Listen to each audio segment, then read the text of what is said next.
Hi friends, Krista here. Thank you so much for stopping by Books and Jams. I am so excited that it is so close to a new year, and today we are going to be talking about my January TBR. I have decided to start the year off with relatively small TBRs, similar to what I did for a few of the months in 2021. I like giving myself lots of wiggle room to work on my goals, to mood read, to just kind of pick what I'm feeling in the moment, maybe a library book or a book from my shelves. So once we get to my full month TBR, you will see very few picks there. However, I do want to start the year also with a readathon. Holly from Lovely Day with Holly and Oshina from Oshina Gotta Read 'Em All are hosting a readathon to kick off the new year. And it's called the Read in the New Year Readathon. And it takes place just for 1 week at the beginning of the year, January 1st through the 7th. And they have made the prompts based on popular New Year's resolutions. There are 7 prompts, and I have 4 books here that will fulfill all 7 prompts, so I've doubled up a little bit. But let me tell you the prompts and the books that I've chosen to go with those prompts, because this is what's going to kick off my reading in the new year, and I'm really excited about it. I will say that all 4 books that I've chosen are also on my TBR cart, and I probably haven't shown that video yet because I haven't filmed it yet. But I did yesterday take some time to put all my 2021 books from the recommendations cart back on my shelves, and then I refilled it with all of the books that you guys had recommended to me earlier in December. And I'm really, really excited to dive into a lot of those books. And I chose all 4 of these books based on those recommendations. So I'm kicking off the year reading a bunch of your choices. So I'm really excited about that. But here are the 7 prompts for the Read in the New Year Readathon hosted by Oshina and Holly. The first one is lose weight, read a book under 250 pages. And I'm chose middle grade. Actually, 3 of these are middle grade because I feel like lately I haven't been reading as much middle grade as I like. So I'm going to start the year with some middle grade. So the first one, under 250 pages, is Pictures of Hollis Woods by Patricia Riley Gift. This was a Newbery Honor book, and this does not have a summary, but I'm pretty sure this deals with either foster care or adoption. It's very short, maybe 166 pages. So it should be a quick afternoon read. Really excited to get to that one though. The second prompt is eat healthy. Read a book that has food as a focus or in the cover or the title. And for that, I chose an adult book, the only adult book on this first stack, and it's The School of Essential Ingredients by Erica Bauermeister. Earlier in 2021, I read The Scent Keeper by her, which was my first Erica Bauermeister book. I did think it was super unique, and I liked her writing style, so I'm excited to read another one by her, and I love this cover. And this is about a group of people who gather in Lillian's restaurant for a cooking class. So we're going to learn about each of these 8 people and a little bit of their backstory and how food brings them together and possibly heals relationships and surprises them in different ways. The students have come to learn the art behind Lillian's soulful dishes, but it soon becomes clear that each seeks a recipe for something beyond the kitchen. And one by one, they are transformed by the aromas, flavors, and textures of what they create. I did think that she did a fantastic job in The Scent Keeper, evoking a sense of smell. I'm assuming and hoping that scents will be highly evoked in reading this one as well. And it definitely deals with food in the kitchen. So fulfills that prompt of eat healthy. The third prompt is drink more water. Read a book that has water on the cover or in the title. And I'm choosing for that one On the Edge of the Dark Sea of Darkness. So there's my water word, sea. This doesn't exactly have water on the cover, but the word sea is in it. So I'm counting that. This is book 1 in the Wing Feather Saga. I have really been wanting to start this series for quite a while. It's another middle grade fantasy series. It has some illustrations, but also some footnotes, which I've heard are pretty snarky and humorous. So I'm really looking forward to that. And of course, there are some illustrations throughout as well. I don't really know too much about this fantasy series. I have heard that it gets better. There are 4 books in the series, and it gets better as you go on. So I'm looking forward to starting that series. Number 4 is Social Media Detox. Read a historical fiction. This is one of my 5-star prediction books, A Place to Hang the Moon by Kate Elbis. I'm really excited to read this book.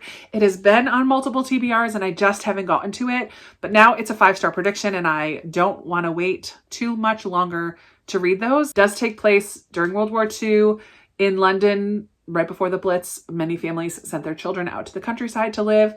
This family of children goes out to the countryside, gets placed with a foster family that isn't that great, but they find comfort in the library and in particular the local librarian. But that librarian is German or has German connections or something and is not looked upon very highly by the rest of the village. So I believe it's going to have some found family, a lot of library love, and I'm just really excited to read that finally.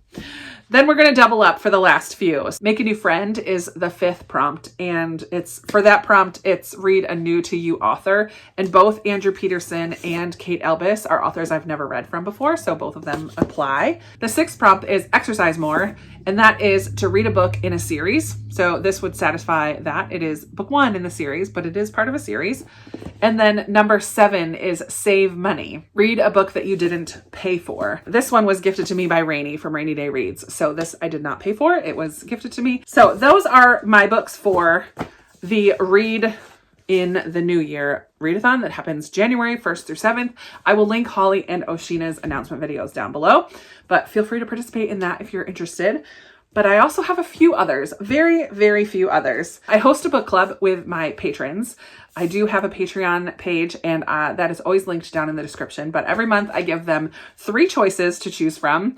And this month for January, I chose 80 Days to Elsewhere by Casey Dyer, All the Lonely People by Mike Gale, and Dear Mrs. Bird by AJ Pierce. And the book that got the most votes by a small margin, but a margin, is All the Lonely People by Mike Gale.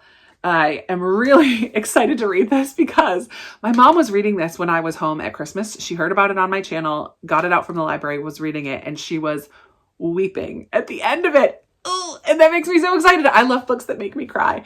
I'm like, oh man, I'm so excited to read that now, Mom. I'm so excited. In this one, we follow a man named Hubert who lives in, I believe, London, somewhere in England.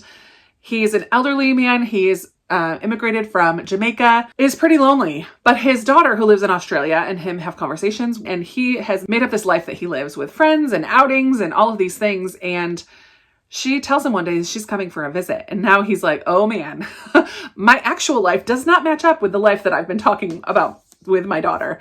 So he has to try to change his life a little bit to match what he's been talking to his daughter about. And I believe that he connects with a single mom in his apartment building or complex or whatever. And they together kind of form somewhat of a club for other lonely people in their community. And I just heard that it's going to be heartwarming. I have heard that it's not going to be quite what I expect.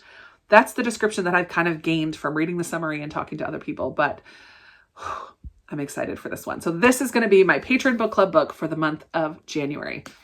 Get it from your library, purchase it, whatever you need to do. Read along with me. I'm so excited. I am not technically putting these 2 on my TBR, but they are up there in my want to read mind. So I am very eager to get to those 2, but they're not technically on my TBR. The only 2 other books that I'm most definitely going to read in January are Ordinary Grace by William Kent Kruger. I am buddy reading this one. We had talked about reading it in the fall, and I asked her if we could push it back till January because I wasn't ready in the fall. But like This Tender Land, which I loved, it's going to have some young protagonist. Actually, I think it's an older man looking back on his younger years. Set in the Midwest again, also beautiful writing. I've heard some people like this one even better than This Tender Land.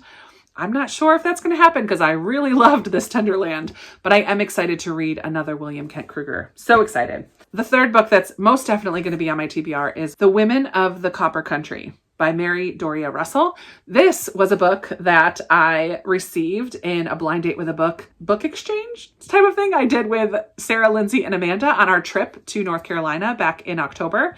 We set each other up on a blind date, and Lindsay picked this for me without knowing what the book was, just based on a description of it. This is a historical fiction set in 1913 in Michigan in a huge mining community, and it's about a woman who kind of starts a strike against the largest copper mining company in the world. And this woman was just amazing. And I'm just really excited to read this. It's not a time period or area of history that I'm familiar with. I'm just really excited to read that. And I will be vlogging reading this one and sharing that with you towards the end of the month. So this is my blind date with a book that I received in October. So here are my definite 3 books that are going to get read in January. I will read more than that, but one of my goals for 2022 is to read fewer books than I read in 2021. And so I am purposefully keeping my TBR pretty small.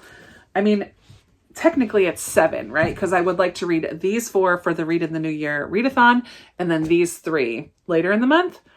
That's still 7 books, which is a lot. I'm hoping to keep my monthly reading between 10 and 12 books. If it's fewer than that, that's okay. If it gets more than that, I'm probably going to cut myself off, except during middle grade March, because middle grade is just quicker. But here are the books that I would like to read in the month of January. Let me know your thoughts on any of these books. Let me know if you'd like to join in on the Read in the New Year Readathon or my Patreon book club.